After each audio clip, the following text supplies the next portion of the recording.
আসসালামু আলাইকুম। আরও একটি নতুন আপডেট নিয়ে আসলাম। প্রাথমিকের তৃতীয় ধাপের ফলাফল কবে প্রকাশ হবে এ বিষয়ে। তো আজকে দ্য ডেইলি ক্যাম্পাস একটি নিউজ করেছে। নিউজটির বিস্তারিত আমি আপনাদেরকে বলছি, সম্পূর্ণ ভিডিওটি দেখুন। প্রাথমিক ও গণশিক্ষা মন্ত্রণালয়ের একটি সূত্র জানিয়েছে, নতুন করে ৩০০ থেকে ৪০০ পদ বাড়ছে। এটি প্রায় চূড়ান্ত। ফল প্রকাশে আরও দেরি হলে পদের সংখ্যা আরও বাড়তে পারে। বিষয়টি নির্ভর করছে কতদিনের মধ্যে ফল প্রকাশ হবে সেটির উপর।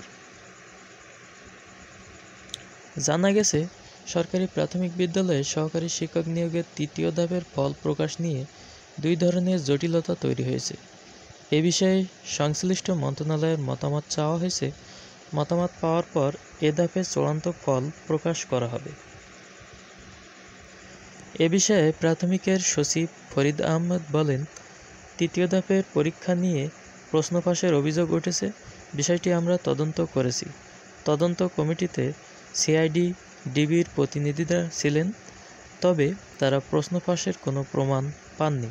আমরা বিষয়টি লিখিতভাবে জানিয়েছি, তবে এখনও কোনো মতামত পাওয়া যায়নি। এটি না পাওয়া পর্যন্ত ফল প্রকাশ করা যাবে না। তো প্রাথমিকের তৃতীয় ধাপের ফল প্রত্যাশীরা আপনারা আরও একটু অপেক্ষা করেন।